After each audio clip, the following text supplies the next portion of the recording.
Sophist রাষ্ট্রদর্শন।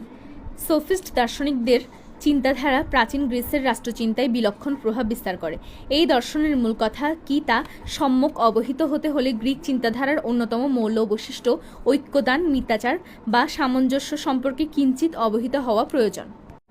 সঙ্গীত, সৌন্দর্য, প্রকৃতি, নৈতিকতা প্রভৃতি বিষয়ের ন্যায় রাষ্ট্র সম্পর্কেও গ্রিক চিন্তার মৌল বৈশিষ্ট্য হল সামঞ্জস্য বা ঐক্যদান। এই সম্পর্কে অধ্যাপক স্যাবাইন বলেন, রাষ্ট্র সম্পর্কে গ্রিক মতবাদের মৌল ধারণা হচ্ছে এমন এক সুসমন্বিত জীবনধারা যার মধ্যে সকল সদস্য সাধারণভাবে অংশগ্রহণ করে থাকে। প্রাকৃতিক জগৎ সম্পর্কে প্রচলিত প্রাচীন তত্ত্বগুলোর মূলনীতিও ছিল এই ঐক্যতা।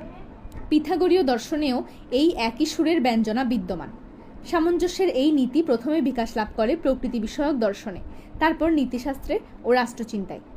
পদার্থবিজ্ঞানেও এই নীতির একটি সুস্পষ্ট গুরুত্ব পরিলক্ষিত হয়। প্রাকৃতিক জগতে যেসব বৈচিত্র্য পরিলক্ষিত হয় তার সবগুলোকেই অপরিবর্তনীয় একটি মূল সত্তার বিবিধ প্রকাশ বলে বিবেচনা করা হয়।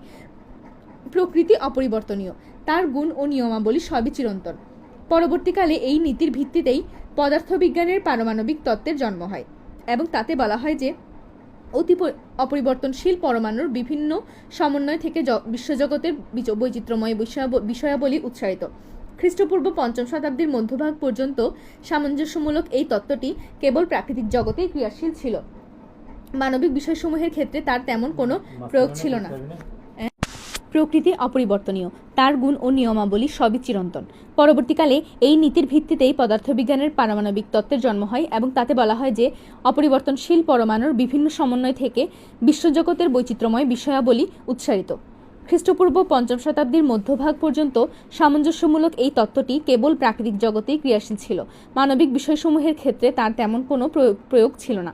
কিন্তু এখন থেকে সোফিস্ট নামে খ্যাত এই শ্রেণীর ভ্রাম্যমাণ শিক্ষকমণ্ডলীর উদ্যোগে তত্ত্বটি মনোবিজ্ঞান, তর্কশাস্ত্র, নীতিশাস্ত্র, রাষ্ট্রবিজ্ঞান, ধর্মশাস্ত্র, ব্যাকরণ, সঙ্গীত, অলঙ্কারশাস্ত্র প্রভৃতি মানবিক অধ্যায়সমূহের ক্ষেত্রে প্রযুক্ত হয় এবং তা চূড়ান্ত পরিণতি লাভ করে মহান দার্শনিক সক্রেটিসের হাতে। সক্রেটিস অবশ্য সোফিস্ট শ্রেণীভুক্ত ছিলেন না, কিন্তু সক্রেটিসের মৃত্যুর পর থেকে সপ্তদশ শতাব্দী পর্যন্ত প্রাকৃতিক জগতে তত্ত্বটির তেমন কোনো প্রয়োগ থাকে না। অ্যাথেন্স ছিল সোফিস্ট চিন্তানায়কদের প্রধান কেন্দ্রস্থল। অ্যাথেন্সে এই শ্রেণীর চিন্তাবিদদের সমাবেশ হওয়ার পেছনে একটি ঐতিহাসিক কারণ বিদ্যমান। কারণটি হলো এই যে গণতন্ত্রের মহান নায়ক পেরিক্লেসের মৃত্যুর পর অ্যাথেন্সের গণতন্ত্রে যে অবক্ষয়ের সূচনা হয় তার ফলে উদ্ভূত পরিস্থিতির মোকাবিলা করেন এসব সোফিস্ট দার্শনিকেরা। সোফিস্ট শিক্ষাগুরুদের সুনির্দিষ্ট ও স্বতন্ত্র কোনো চিন্তাধারা ছিল না। তারা তাদের শিক্ষাদানের বিনিময়ে উচ্চাহারে পারিশ্রমিক দাবি করতেন এবং পারিশ্রমিক প্রদান করে যে কোনো লোক তাদের কাছ থেকে যে কোনো বিষয়ে শিক্ষা করতে পারত। কিন্তু তারা যে পারিশ্রমিক দাবি করতেন তার হার অত্যন্ত উঁচু হওয়ায় একমাত্র ধনী ব্যক্তি ছাড়া অন্যরা তাদের কাছে যেতে পারত না। তদানীন্তন পরিবেশে স্বভাবতই ধনী ব্যক্তিরা শিক্ষা করতে চাইতো যে কি করে বাকচাতুরীর মাধ্যমে জন আদালতে তাদের বিরুদ্ধে আনীত অভিযোগসমূহ থেকে মুক্তি লাভ করা যায়। তারা শিক্ষা করতে চাইতো যে রাষ্ট্রে তাদের প্রাপ্য প্রভাব বিস্তার করার সঠিক ক্ষমতা অর্জন করে নির্বাচনকে কি করে বাগে আনা যায় এবং কি করে দেশের সংবিধানকে গণতান্ত্রিক সংবিধানে পরিণত করা যায়। সোফিস্ট দার্শনিকেরা অধিকাংশই ছিলেন বহিরাগত। সামাজিক জীবনে তাদের যথেষ্ট প্রভাব প্রতিপত্তি থাকলেও তাদের কোনো রাজনৈতিক অধিকার ছিল না। তাদের শিক্ষা নির্দিষ্ট কোনো একটি বিষয়ে সীমাবদ্ধ ছিল না। তারা কেউ শিক্ষা দিতেন ব্যাকরণ, আবার কেউ দিতেন তর্কশাস্ত্র, কিন্তু অলঙ্কারশাস্ত্র সম্পর্কে তারা প্রায় সকলেই সমান পারদর্শী ছিলেন।